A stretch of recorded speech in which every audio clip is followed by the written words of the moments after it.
최규하 대통령에게 보고드린 시국수습 방안 가운데에는 계엄 업무의 효율적 시행을 위해 대통령직 속에 특별기구를 설치하는 방안이 포함되어 있었다. 그런데 비상계엄하에서 대통령을 보좌할 별도의 기구를 둔다는 이런 구상은 내가 1980년 5월 그때 처음 생각하게 된 것이 아니었다. 보안사령관에 임명된 직후 박정희 대통령에게 건의드린 일이 있었던 것이다. 보안사령관으로 부임해서 살펴보니 6.25 직전인 1949년에 제정된 계엄법이 그때까지 유지되고 있었다. 대한민국 정부가 수립됐을 즈음 우리나라는 개인 소득 $50 정도의 세계 최빈국이었다. 우리의 국력이 규모나 내용 면에서 모두 왜소했으니 계엄사령관은 전쟁도 치르고 동시에 국정도 보살필 수 있었을 것이다. 그러나 그로부터 30년이나 지난 우리나라는 각 부문이 크게 성장했고 국가기능도 전문화되어 있었다. 계엄령이 선포되면 계엄사령부는 정부기관에 군인들을 일제히 감독관으로 파견한다. 야전부대 지휘관들은 제외해야 하니 고위 장교의 숫자가 모자라 중령급까지도 파견되는 경우가 있었다. 국가의 행정사법 업무에 대한 전문 지식과 경험이 전혀 없는 장교들이 수습기간도 없이 갑자기 전문화된 분야의 업무들을 조정 감독하려니까 비능률과 시행착오가 빚어지는 일이 허다했다. 5.16 이후 3번이나 비상계엄령이 선포된 사례가 있어서 계엄사령관의 권한과 책무가 과중하다는 점이 이미 드러나 있었기 때문이다. 한 사례를 들자면 특정 지역에 수송 소요가 발생해서 다수의 차량을 급히 동원해야 할 경우 계엄사령부에서 관련 부처인 교통부와 상공부에 각각 필요한 사항을 지시했지만 각 부처는 상호 협의 절차를 거쳐야 하는 만큼 신속한 조치가 이루어질 수 없었다. 국보위 같은 기구가 설치돼 있었다면 계엄사령부가 곧장 국보위에 명령을 하게 되고 국보위에 나와 있는 군 감독관과 상공부와 교통부의 관계 공무원을 포함한 정부 관계자들이 한자리에 모여 협의해서 조치하게 되니 훨씬 신속하고 능률적으로 명령을 수행할 수 있게 되는 것이다.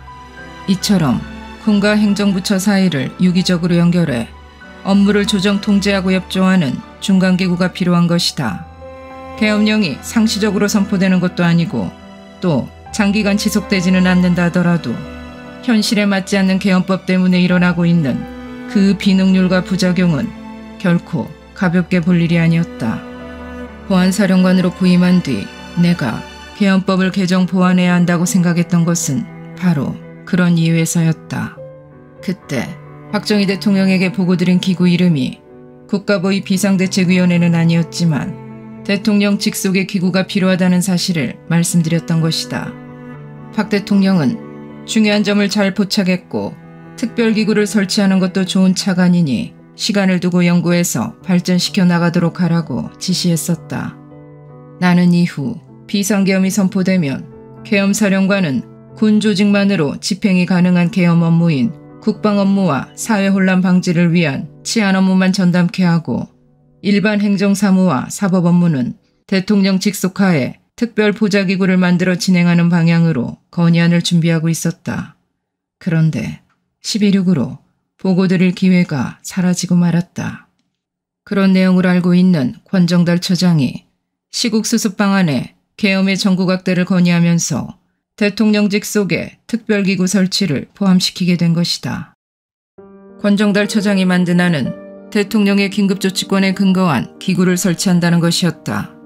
그런데 보고를 받은 추 대통령이 현행법 테두리 안에 사는 것이 좋겠다는 의견을 말씀해서 대통령령에 의한 기구로 바뀌게 된 것이다.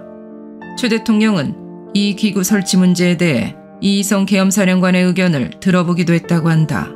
어쨌든 국보위는 그러한 과정을 거쳐 5월 27일 발족하게 되었다. 5.17 시국수습 방안을 마련할 때 5.16을 연구했고 국보위도 말하자면 5.16 때 최고회의를 벤치마킹한 것이라는 억측이 있다고 한다. 국보위와 최고회의는 그 성격이나 역할이 근본적으로 다르다.